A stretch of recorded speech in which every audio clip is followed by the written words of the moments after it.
It's on vinyl and vision.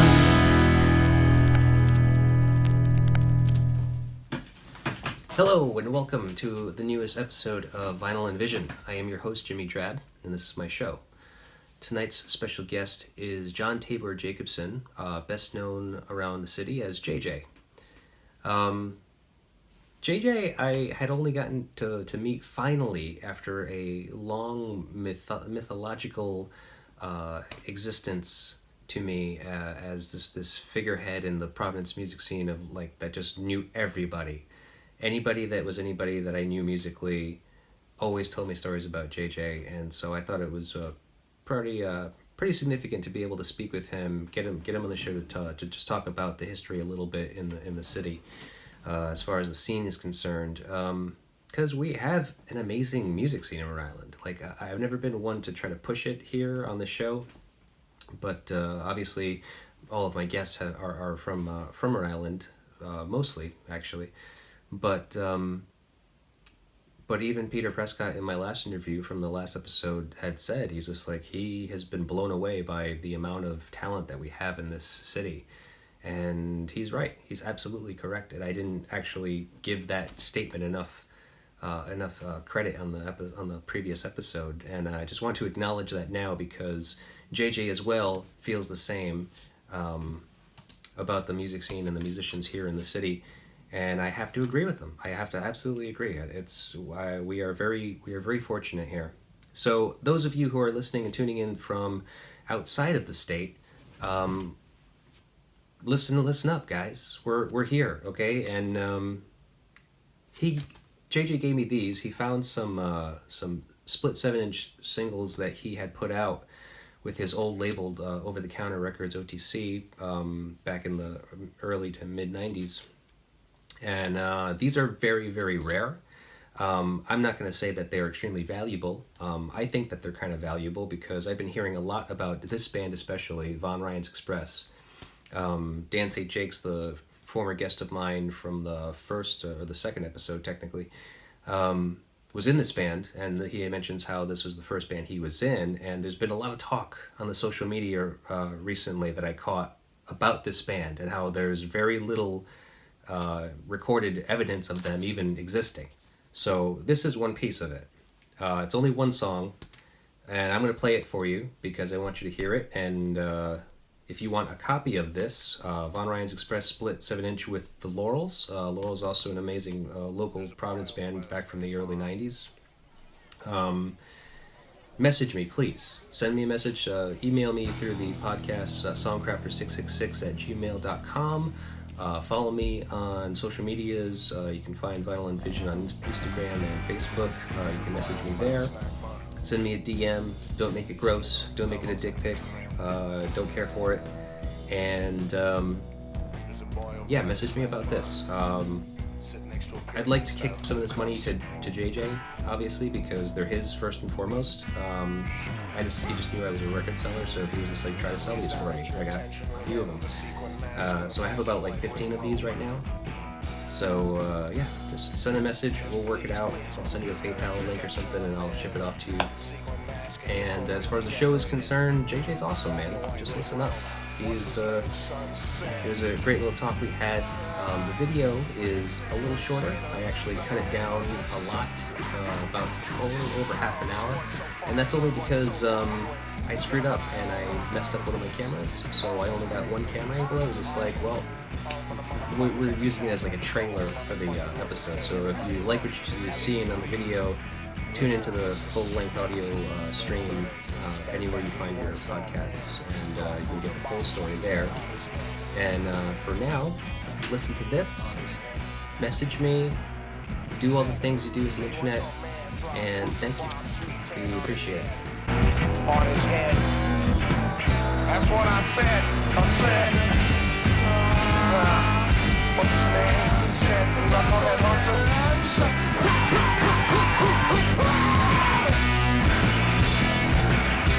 Are we rolling? We're rolling. Awesome. How are you, JJ?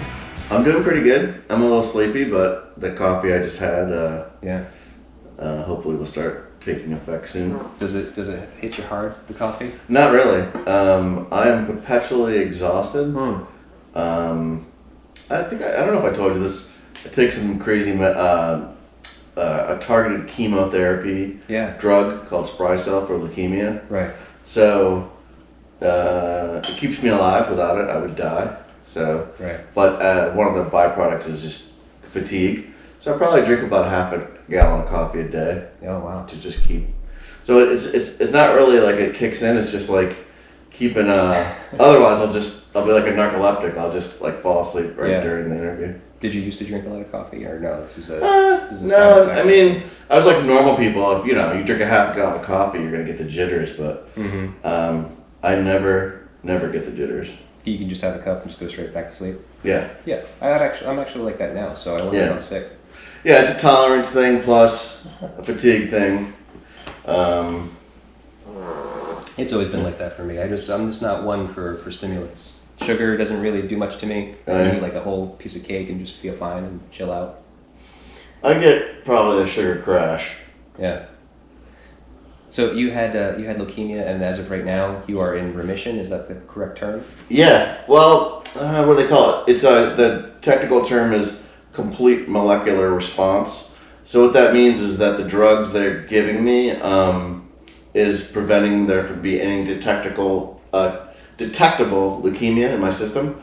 But I did go on a trial run of going off of it because some people can stay off of it after a couple of years, and it came back within 40 days. Oh my god! So now I'm on it for a 5-year course before they might try that again.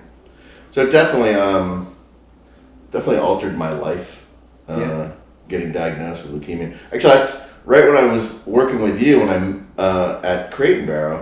Was when I had it, but I didn't know it. And I knew something was wrong, but I wasn't sure. I didn't have healthcare at the time. Yeah. So then when I got diagnosed and went through all that, it was definitely a milestone in my life.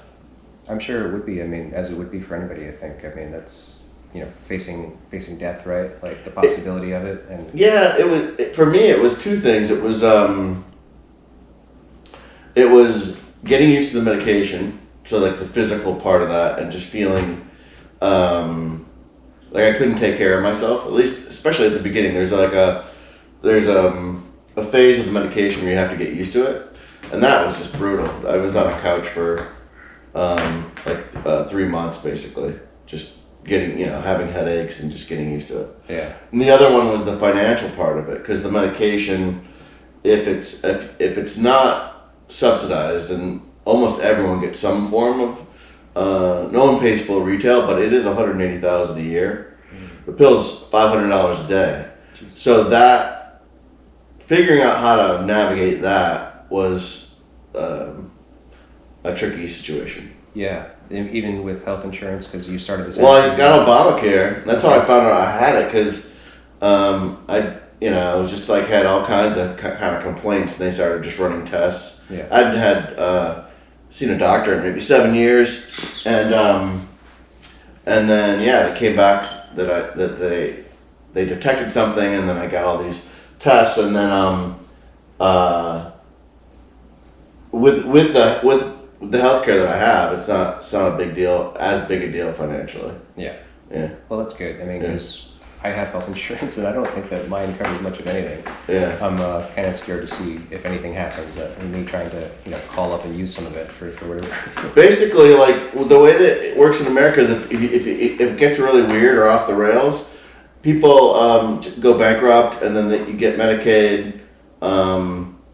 And or a variety of other strategies. You figure it out, but it's not logical. It's It's more like survival tactics. Yeah, a lot of people who have cancer definitely go bankrupt because of because also you can't really provide for yourself. So in my case, I'm a single man. I don't have like a family that lives around here, so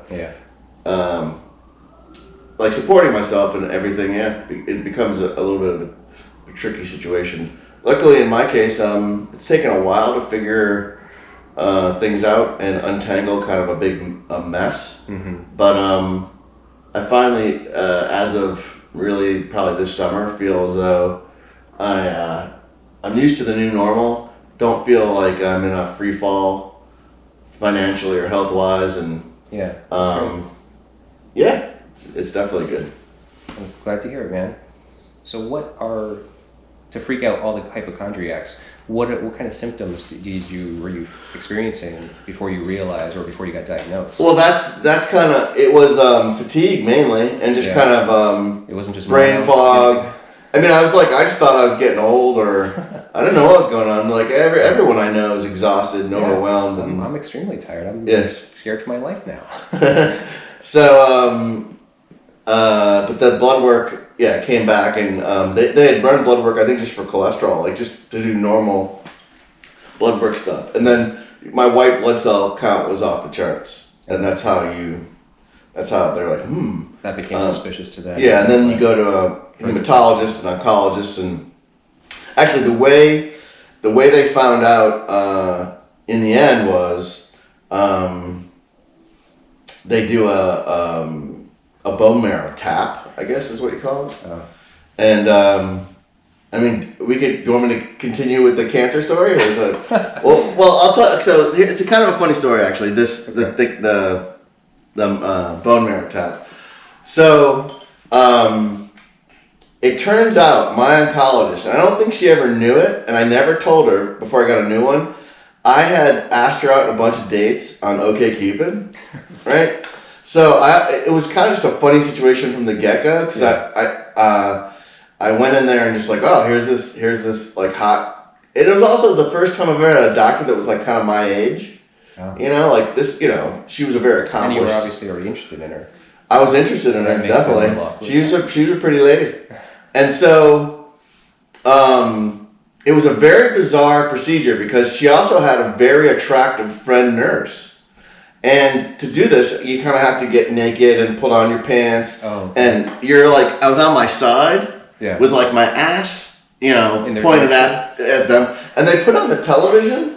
And the television, for some reason, was a woman that was smashing stuff with her breasts. I have no idea why that was on the television. But it was this like kind of, and then they eventually changed it. Did they need you to be aroused? I don't understand. No. They just like they wanted to put something on to just distract me. It just happened to be. And it happened to be that. I think it was like it wasn't like naked because it was in a like a bikini top. Okay. But she's like smashing beer cans and melons and stuff. So it's a very surreal situation, and but it's painful because. When you're doing a tap into the bone, they're like drilling into the bone, right? And so they numb the area, and so that's not very painful. But it was taking forever, and I'm like looking behind her, and it's like she's like, I mean, it wasn't sexual at all, but it was just a funny farcical situation because she's breaking a sweat, and she's like just like pounding, like behind me, and I'm just like. Taking it kind of literally, not in the ass, but right next to the ass. Oh, wow. And I wonder why they have to tap there. It's like the big bone, right? Like right there, like right at the. I have a little dimple there. Yeah. But anyway, so I think the shin is more exposed. Maybe, but for some reason they like, or maybe she was, taking advantage of the situation. Yeah. Could have been like some kind of weird. Dr. Me Too moment, but probably not. Well, maybe she realized you from the profiles is like put you through the ringer. Yeah, put you through the full test before she. Yeah, she was gonna see how tough I was. Yeah, but so it's going on and on. She's breaking a sweat. I'm starting to be like, geez, what's going on? And eventually she broke through, right?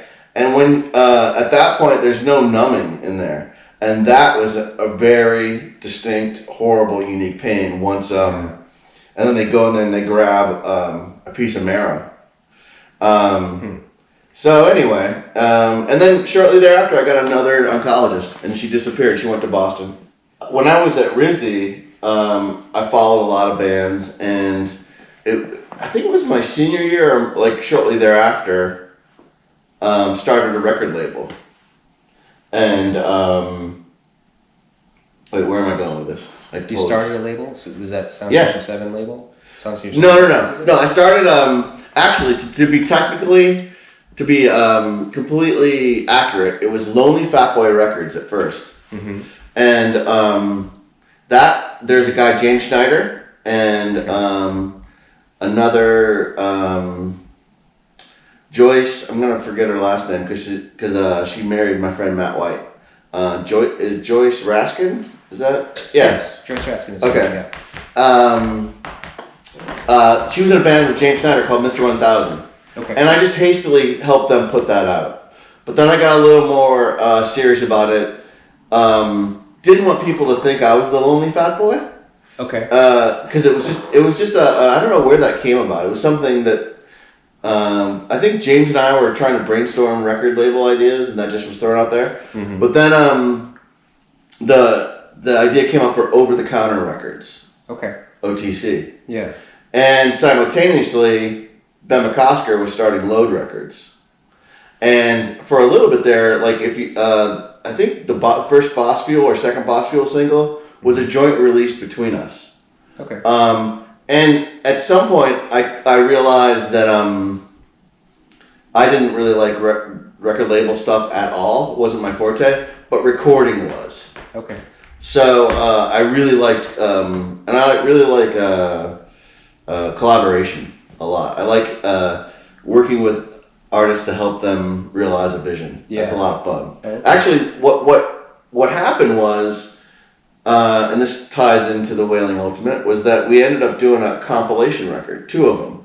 One was A Bitter Pill to Swallow. Okay. And then the second one was, this was on Load, was Repopulation Program. Okay, I remember that one. Yeah, and by that time, the studio was set up in what became Fort Thunder. It wasn't called that at that point. Oh, okay. Yeah. So I just set up a studio, and we would have bands come and record every day. Oh, okay. Yeah, so that started in the mid '90s or something, and that's when I moved to the Firehouse, because it was there had just been a real estate crash at that point in like the beginning of the '90s here. Yeah. There was some big banking crisis. Cool. You know, so you took advantage of it. I mean, and I was working at a typography place, Faces Typography, and I was delivering stuff to a record label there. They were a classical record label. That was in that same called Newport Classics. That was in the Firehouse, and they weren't recording at all. They were a label, and the sign went up. So I would drop off proofs and stuff because they would have to get films printed to do like their CDs and stuff, and we outputted the films for people. And I saw the for sale sign, and I was like, oh wow! And they had been bought by Sony. So for them, they didn't care because although they sold it at a really cheap price, they were looking for tax write-off. Mm. So it was just like a unique time in Providence. I caught it at a valley in pricing, right. and then went over the top on the build out. Kind of really first class kind of stuff, and by doing that for everything, but like I did some budget mastering. A lot of local bands couldn't afford it, so we ended up kind of shopping internationally. But and that kind of there were a lot of local bands that still worked there, but for the most part, it changed the dynamic. I thought it was going to be like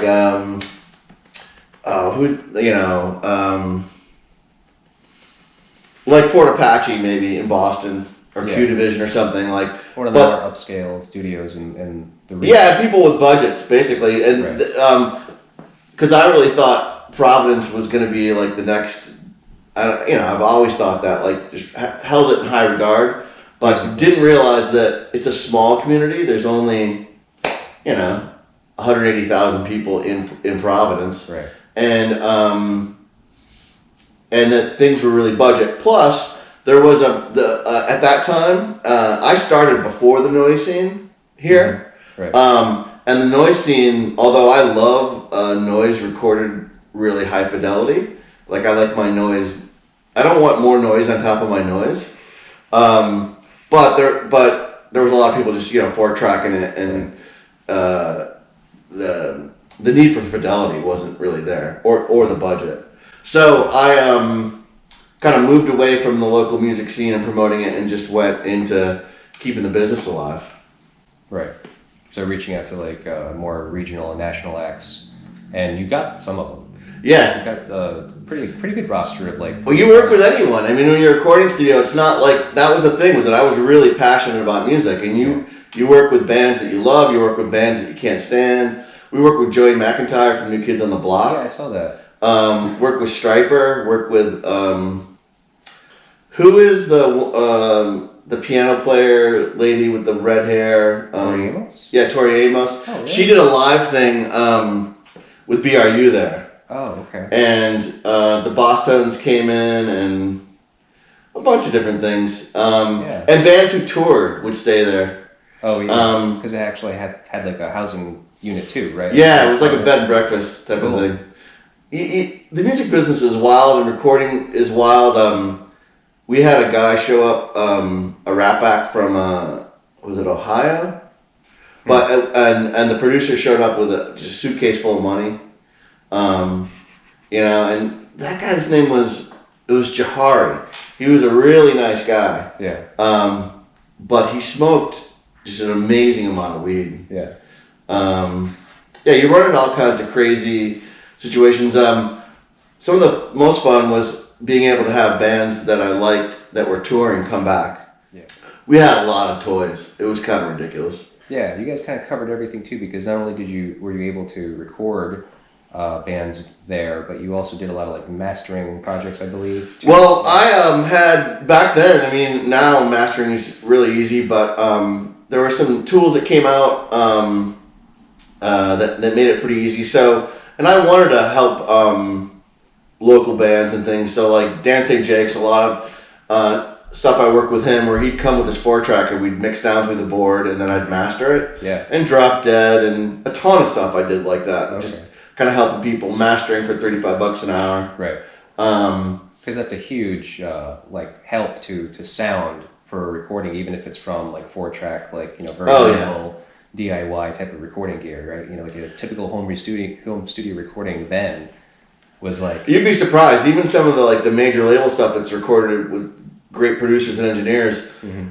If you listen what it was before it was mastered and after, you might be surprised. I mean, most things. Also, everyone was putting out CDs. This is like early to mid 90s. Yeah, so people were putting out CDs. So they needed someone to put the red track audio and sequence them and all that kind of stuff. They needed help with. So I did a fair amount of that.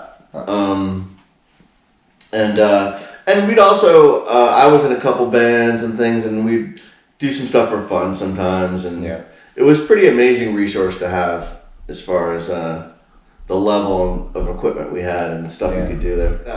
And when the Wailing Ultimate came out, when you got a compilation, you could go and then from every band try to find out the scene. Well, where did they come from? Right. So, like the first track's Dinosaur. Yeah. And that was before Dinosaur Jr. was Dinosaur Jr. They got sued, I think, from a British band called Dinosaur. Which is why they changed the name. To Dinosaur Jr. Yeah, but at that point, that song Repulsion... would you like to play that track? Just kind of get a little feel? You can play a little bit, sure.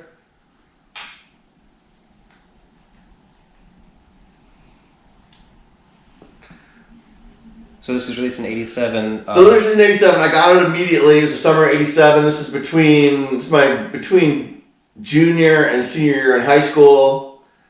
I'm putting this, and so for me, this is like I don't know if the term indie rock had formed it was just forming around this time. Yeah. Like for me, it was punk, obviously new wave, alternative, things like that. But in other words, like once you hit 30 and started having kids, you weren't going to the record store anymore. Whereas a lot of people in my generation have continued to do that. Yeah. I mean, I don't know if it's the risk, but what happens in that situation, in my opinion, is that rock and roll is really kind of for young people. Yeah. And so my being on leukemia meds, totally exhausted, not drinking, and going to a show, and maybe not getting close because I don't want my ears to be like destroyed or whatever. Right. That makes me more of I'm not an active participant of the scene. I'm a more of an outside observer. Yeah. And when you're young, or at least I'll speak for myself. When I was young and had all that crazy hormones and just, I mean, that's a time where music was life. You know, I mean, Right. like I saw and judged people through what band, you know, what bands you were into was a huge thing to me. You know that, Right. like, Of course. there's a lot of talk about identity politics now and and things with like gender and stuff. For me back then, it wasn't like all that was blind. It was like, oh, you like SST records. You must be okay. You're in. You know what I mean? Yeah. You must be a person that I can. Yeah, I can relate to you. You must be okay. Yeah. So it was a big deal for me. But and you get older and you know you just I still love music, but it's not like it was then. I mean, I remember just going to shows and having my mind blown. Right. And on a high from the show And look for forward days to that after. alone. Yeah. Like now it's just like what do they call that? The bangover. The bangover? The old people that they have the next day they have the bangover. It's Yeah. like if they go out to a rock show and actually like you know, participate, it's just like the next day you just feel horrible and achy. Yeah. From fucking rocking out. Yeah. I mean, back then, music, well, art, culture, it all was just like a huge stimulant to me. Yeah. You know? Well, so then let me say this, that maybe I hope, because I feel out of touch as well with the existing music scene in Providence. I mean, like doing the show is good for me to be able to reconnect with it, because I have kind of equally, you know, stepped away for a long time because like, I had kids. And so I took on that role instead of like, you know, going and hanging out every night. So I'm kind of getting back into getting back into that place and trying to rediscover like so who are the bands that people are really excited about now? And I feel like it's hard to determine that unless obviously you go and see them and like, you know, go just give the support like you normally would. I can't speak on it because I'm going to screw it up, but there's a show that's going to happen here next door. Yeah. Called Bish Bash. Yeah. In March. It's going to be part like art installation, a lot of visual stuff, and but there's going to be some bands playing, and they're going through a list of 50 bands that are local to try to like you know figure out who's going to play and stuff. Yeah. So you know, I'm not going to throw out names, but I'm being exposed to some of it. It seems interesting. I think as long as you have teenagers and free time and instruments, and hopefully you know usually like a beer or like a joint or something. And put them in a room. Rock is gonna happen, you know. It is, and whether it coalesces and becomes something that like they become famous or not, you know, that kind of thing may happen around here. But right now, somewhere in Rhode Island, there's amazing rock being made. Well, I realized early on that drinking, like certainly as an engineer, I'd never do it during. Yeah. And even for the bands, like I think with bands like a drummer particularly, alcohol in the studios, I've seen it a million times. It's a nightmare. But that being said, it'd be really good, like if you've gotten a bunch of takes of a song with a drummer, give them just one beer or her. One beer and then go do a take. Sometimes the one beer thing listens you up just enough. There's the little magic there. Yeah. But every beer after it's weird. It has worse. And even worse. Thank God we weren't of this era, but cocaine in the studio because it just makes people insane. It also takes their judgment. Like this is the greatest thing ever. Like.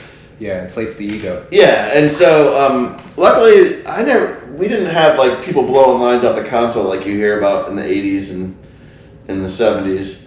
But that being said, certainly upstairs, like when the bands would move in for a month, it was like you have 5 people living in confined space under pretty stressful conditions. You're trying to make a record. There's going to be some wackiness. Yeah, I bet. I once actually stopped. A couple of crazy things. there'd be a lot of fighting and ball busting, especially with guys in the studio. And there was a guy trying to punch in a bass line, and people would get crazy with punching in. I would punch in, but like I wouldn't punch in a note, you know, like it's just hard to do. It's stressful for the tape operator or the even digital. Yeah. This guy was trying to do it. It was just kept missing it, and he went to take his bass head. Like they were looking at the speakers, you know, and weren't looking at him so much, but making fun of him. He was going to come down and just take the headstock and just smash him right in the head, and I had to like stop it, you know. And, man. So yeah, you know, living in that environment because for a part of that, I lived there too, in amongst it, just became overwhelming. Yeah, I guess I can imagine. I can kind of assume what kind of debauchery may have ensued. Yes. So I don't know. So that was the record that we listened to, minus I think maybe 2 tracks. Okay. Because this fucking record, man. I looked it up. It's not anywhere to be found as far as like information on it. Like any good information was really tough to come by. I bet you if you ask a lot of people, certainly around, you know, my age or whatever, like music fans when it came out, a lot of people will remember this record. Oh yeah, I'm sure that they will. I mean, like the lineup as it is, I'm just like, oh yeah, this is going to be a lot of fun to listen to. But just the hard part was trying to find it to listen to it. There was what's the band from is it Kansas City? The Squirrel Bait, I think is on there, right? Yep. They're on there. One. Yep. That was a bit. I got them, and then you open that door, and I'm gonna screw this up, but there's a whole bunch of bands because Slint and stuff comes from out of that, and a bunch of other. Yeah. Not that I was a Slint fan, but like Squirrel Bait was the precursor to a whole bunch of music that became big. It's like a lot of these bands. This is at the infancy of bands that either became big or had a lot of influence. Like obviously Big Black, Albini goes on to do all kinds of engineering, obviously, but also their band is influential, and Dinosaur, and who else is on there? The notable ones, Volcano Suns. I don't know if they weren't huge, but they were mainly known as the band after Mission in Burma. Yes. Yep. I mean, and then Peter went on to do some great things as well. Still, let me pull it up. See if I have it, the list. Breaking Circuit. I don't know a lot of these bands. Salem 66. They were Massachusetts band. That's a great song. I got their that was a record that because of that compilation I went out and bought their record. It was pretty good. Yeah, I think you might know better than me as far as this like. Let me take up where these bands went to, because like looking at this list now, I'm like, okay, the ones that really stick out are Dinosaur, Big Black, and Naked Ray Gun to a degree. Yeah, Naked Ray Gun. I got their. They blew my mind. Really? Well, yeah, and a lot of really good. They have a lot of good albums. They had the song Rap Patrol and stuff. But they also, the guy, I think the singer guy, went on to form the Digits, which was another, hey, how you doing? You can't wear glasses. Yeah, the band The Digits, which I saw at Club Babyhead. They were really good. Okay. Chicago band. Yeah. Let's see. Not Big Digits, The Digits. The Digits, yeah, they were awesome. Okay. Yeah, a lot of these bands, I kind of, I don't know, like, enough to really speak much on them, but suffice it to say, I went and researched everyone, and then anything on Homestead, and it became, like, clear that it was a nexus of part of the scene emanating from New York, kind of, basically, right? Right. And I'm pretty sure the big guy there was Gerald Causley. So, as far as the owner was concerned? Yeah, and then that became Matador, right? Yeah, I think that's how it goes. I guess it did, but like I don't know. I'm not that big of a Gerard Causley, yeah. Yeah.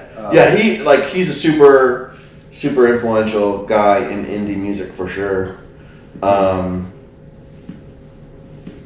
I remember seeing this, like I just looked it up, and Wikipedia was basically the only information I could find on it, and I do remember seeing like a link to Matador at the bottom, but I didn't know why. I didn't say why. Yeah. But that makes sense then. Maybe they own the rights to all this. I don't know. Yeah, and that would make sense that Peter had connections to Matador when Burma got back together. Yep. Matador offered to put their records out. Yep. If they wanted to record new studio records. So, yeah, that makes sense. I mean, it's kind of funny how connected this realm gets, you know? Yeah, there's definitely, and it's connected from that era in a you know, pre-internet way. Right. So either very kind of distant through like a fanzine or one-on-one. Like it was really a time where you could the band was playing. It could be staying, you know, Dinosaur was going to stay at your house, you know, if you wanted them to. Yeah. You know, and so there was as I remember it, and again, this could just be because I was younger, but I have a feeling it's not because of that. There was a lot more face-to-face. There was a lot more personal interaction and group experience. Yeah. We have group experience now, but it's mediated through a screen. You know, like, so I know a ton of people and things on Instagram, but it's only through Instagram. Right. You know what I mean? Yeah. Like that person, I'm only knowing what they're projecting through, like advertising about themselves or whatever. Which is a totally different experience than, hey, let's go down to the living room and see who's hanging out. And then you don't even end up in the club because there's like something cool going on in the parking lot. Right. You know? No, hey, so one last question. How do you, so what's the next big step? You're just going to focus on the art now? The visual art and try to like do something? Like what's the aspiration at this point? Okay. Good questions. So I was an artist in residence at the Avenue Concept for a while. They promote public art, but also graffiti as well. Graffiti art and just kind of street art. Okay. And I had this is like part of one of my paintings, and this was like 10 years of graffiti. So I took down all this graffiti from the wall because it was peeling off, and we prepped the walls basically so that other graffiti artists could come. Okay. And I took this all into my studio, and I made pretty giant paintings from it. So anyway, and I'm no longer doing this work, but I'm going back there to be artist in residence and kind of work at the paint bar again. Oh, okay. And in that process, I want to get into kind of public art, but with projections. Yeah. Like my big thing now is the problem is that some of that stuff's pretty expensive, so I need to figure out how to get access to it. But screens, projections, VR, AR, like I was talking about earlier, I'm definitely interested in trying to learn and take my current iPad drawings and put it in those worlds. I also have May I look at that? yeah, sure. I also have kind of a side project in these drawings of music that I've done, and so I have some songs, some beats and stuff. Yeah. And from that, it's basically like a generative art program where it creates visuals, but also creates a song at the same time. So I've made some paintings from that, but I also want to flesh out the music part of that. Yeah. And so, in other words, my paintings might also have I would hesitate to call it music, but an audio aspect to them. Yeah. Okay, that sounds cool. Yeah. Let's just say. We're gonna geek out on kind of art theory here, but there is a strain of postmodernism that literally does a copy. Yeah. So like Duchamp's urinal, we'll do another urinal, or there's Shira Levine who does the Walker Evans photos, and they're literally like the same kind of photo, right? Yeah. I'm not doing that. I'm using them as just like a brush stroke or something. Right. And by the time I'm done with it, many times You can't notice. no. Right. That's the cool thing about the animations, though, is you'll be like, "Whoa, You'll see it. there's a Warhol like just flying by, and then it gets obliterated." Yeah. A lot of times, I don't want people to know the references that I'm doing, but a lot of times I don't start with a blank canvas. Yeah. I start with something else. A lot of times, trash. I love to take what artists are throwing away, or even at RISD at the end of the year when all the students throw away stuff. Oh yeah. I love to take stuff out of the trash and then make stuff from it. I'm really interested in because it's kind of funny, like, you know, what artists choose as like, this is good and I want to keep this and this is I'm going to throw away. Yeah. It's like, how does someone make that decision? I find that really interesting. Yeah. So in this case, this painting is, you know, roughly 10 years of graffiti that I carved out. So there's like, you know, this might have been 2012, you know, these. So it's the opposite of what normally happens with drawing and painting. Yeah. Most, like, your stereotypical thing with painting would be a blank canvas, primed, someone starts painting and they layer, right? It's layering. This is going the opposite way. It's starting with 10 years of layers, and then I'm rolling back. And it actually became more about carving. Yeah. So I have, and tools. It actually, when I started to work bigger, it became really hard. So I had like power tools and then eventually I add some of my own little marks and things. Like I might just to pull things together. But yeah, so these are some of my hallmarks. Trash, things that, like, this was just going to go in the trash. Other people's art, because there are, if these were, when they get bigger, you could actually see parts of tags or characters and things. Yeah. Cool. Huh. Yeah. Well, like I said before, like I didn't say it on camera or on recording, but I like your art, and like it was it's much more comprehensible when you see it in person. Yeah. So there's definitely art that translates well into Instagram and just, you know, a small little picture, and then some things you just have to see in person. Right. Well, I think that your art is that. Yeah. So. I like to go to. Nothing's better than going out for like a cup of coffee, and then going to a really good museum show, and then going into the studio and freaking out, like turn up the tunes and just. That's your prime day. That'd be like your. That's the ultimate day. Yeah. Sounds good. I would do that. JJ, all right, keep going. Thank you very much for doing this, man. I appreciate it. No problem.